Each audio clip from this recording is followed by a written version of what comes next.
Thank you, Acting President. Well, it's a powerful and historic opportunity to stand here on Wurundjeri country and in doing so pay my respects to their elders. To stand here on Wurundjeri country as a member of the Parliament of Victoria and cast my vote for treaty. Our nation's first statewide treaty with its first people and historic moment. A vote to establish Gellung Warl, an ongoing representative body for the First Peoples of Victoria, elected by and for First Peoples, answerable to First People, and to give Gellung Warl powers and functions for ongoing statewide treaty making. A vote to support truth-telling through Nyerna Yoorrook Telkuna, an office of truth-telling and healing, collecting the truth of our past and supporting public education on our state's shared history.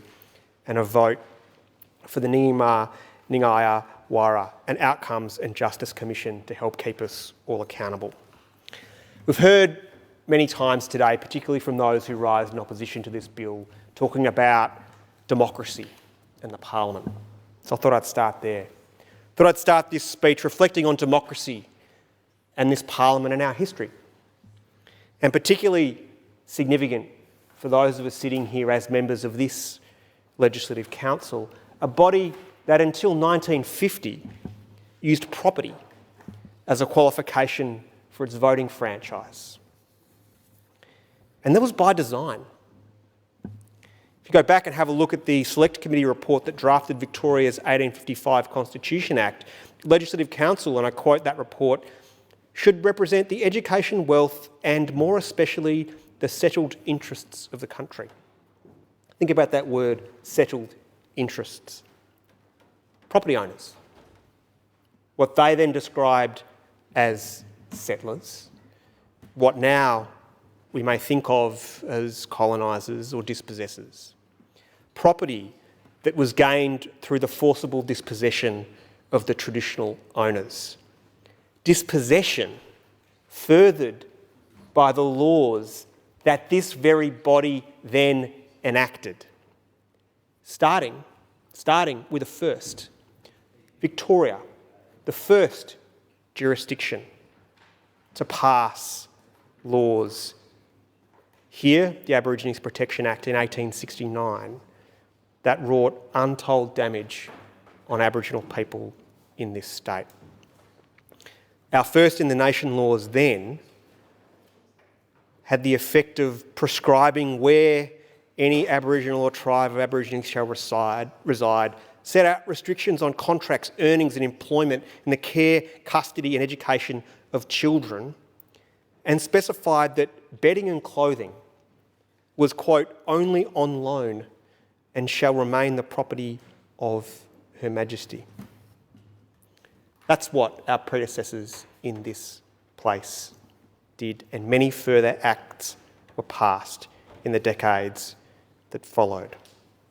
And I recommend people read the Yoorrook Justice Commission's powerful articulation of the impact of those laws that this place passed had on Aboriginal Victorians. And as the Commission itself so powerfully noted, colonisation has not ended. It's a continuing process. There's a very good discussion in the Yoorrook Justice Commission's report in recognising the effects of intergenerational trauma and the effects that the laws passed then and the actions then have had passed through generations and are still felt today. And a recognition of that intergenerational trauma is something that everyone here who seeks to contemplate their vote on laws today needs to consider. And so as we stand in these gilded walls, I believe that we have a special responsibility to take action. A special responsibility to change the words that have echoed through this chamber over its history. A special responsibility as members of this Legislative Council to address the injustices enacted by our predecessors, granted their seats by dint of their ownership of stolen land. We can't undo the past, but we can recognise it and commit to a better future. And that's what the statewide treaty bill seeks to achieve. At the core of the treaty process is the principle of self-determination. Yoorrook's third report said, and I quote, "Self-determination is critical to ending systematic injustice. Systems cannot work properly for First Peoples until they are fully self-determining. Self-determination can be achieved only by transferring decision-making power, authority, control and resources to First Peoples on nation-based, collective, regional and statewide levels. Mere transfer of function, consultative roles or resources is insufficient. Treaty represents an unprecedented opportunity to achieve self-determination." That's what Yoorrook told us just a short time ago. That's what this bill delivers. Self-determination, an ongoing process of choice to ensure that Aboriginal people are able to meet their social, cultural and economic needs. And Gellung Warl, the tip of the spear in the language of the Gunai, is a body designed at its very core to advance the principles of self-determination and the cornerstones of a future built on treaty. And I think the work of the First Peoples Assembly of Victoria in getting us to this point absolutely needs to be recognised. I made some reflections in my speech just a moment ago about these gilded walls. Before I was elected to this place, I had the absolute privilege of being able to stick my head in 2019 and have a look at the first meeting of the First Peoples Assembly of Victoria in this very chamber. And the possum skins spread upon the table and the smells of the eucalyptus adorning the room. I've never seen this place look like that before, and I was very proud to witness it. And I think it's a demonstration of what we can achieve when we work together. But today isn't just about laws. It's not just about bodies. It's about people. It's about Aboriginal Victorians and the impact that these laws will have on their lives. And we know from the considerable work that's been done over many years to better understand the impact of colonisation and dispossession on the suppression of language and cultural identity has had on Aboriginal people here in Victoria. We've read the reports, they're lining our shelves. The Royal Commission into Aboriginal deaths in custody, the Bringing Them Home report, Closing the Gap reports, the volumes of the Yoorrook Commission's landmark truth-telling report. The message has been consistent and clear. And I spent some time recently reading some, you can't read it all again, but just reading just some of the voluminous evidence that's been provided to these bodies over the years, and there's many stories contained in the pages of those reports. And I've read some of them, names of people I don't know and I've never met, and I've spoken to some who are close to me, friends and people who are now part of my broader family alike. And there are many stories that I could recount here today to add their voice to this debate. But I've got just one that I want to share. I listened to this man's story recently, and we spoke and talked about it. And he's consented to my sharing with you here in this contribution, in this important debate, the story he told. Jarvis, a Yorta Yorta man whose life was shaped by the experiences of racism where he grew up. In his school, where children in the same classroom were being treated differently because of the colour of their skin, an environment that led him to being expelled from that school, and how that changed his life and not for the better. Of his struggles with addiction, with his arrest and his imprisonment.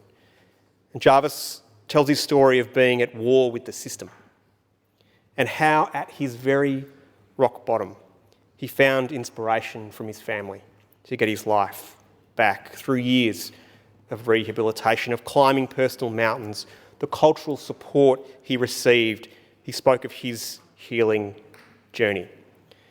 During that rehabilitation, Jarvis tells a story of travelling regularly on a bus from where he was staying to where he was doing a training course to get his Cert 4. And every day he'd go past a graffiti that just said, treaty.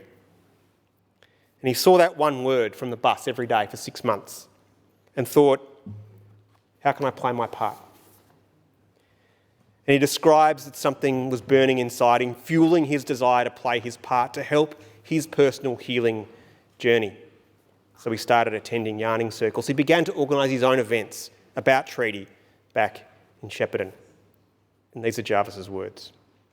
Quote, "All my life, people didn't expect me to be a winner, didn't expect me to succeed. When all hope was lost and all trust was gone, I was able to turn that around. No one is too far gone. That's what we need, Acting President. More truth-telling, more awareness, empowering individuals and communities, supporting self-determination, enacting treaty. It's an important moment we have before us today, an important vote we're about to take. It's an important moment for many, and particularly for this government. The path has been long. It hasn't always been easy, we know. 88, the Barunga Statement was presented to the Prime Minister. He said we'd deliver a treaty. He didn't. He didn't. We've made significant advances before 67, starting with the freedom rides, removing the structural racism that stained our founding document of our nation. We saw Whitlam and Lingyari passing the Land Rights Act, returning the lands to the Gurindji, the Native Title Act of 1993, recognising the lie of terra nullius, the apology to the stolen generation, that recognised the enduring impact of the systematic removal of Aboriginal children from their families, so powerfully noted in bringing them home. This statewide treaty should rightly be noted in that list of progress. That's how significant it is, what we're doing today. A treaty process in Victoria that began a decade ago, a commitment and a shared path. Through the work of the Treaty Advancement Commission, the First Peoples Assembly of Victoria, the Yoorrook Commission, to this bill today, a nation-leading piece of legislation. Victoria, first in the nation, on this piece of legislation, led by the Aboriginal community and this Labor government. It's taken time, but the time has been worth it. This is a moment to be seized, an opportunity for the path ahead to be built on different foundations. I am proud to lend my support to this bill, to this first piece of legislation in Australia for a treaty. May the future be brighter as we walk a path forward together. Ms Copsey.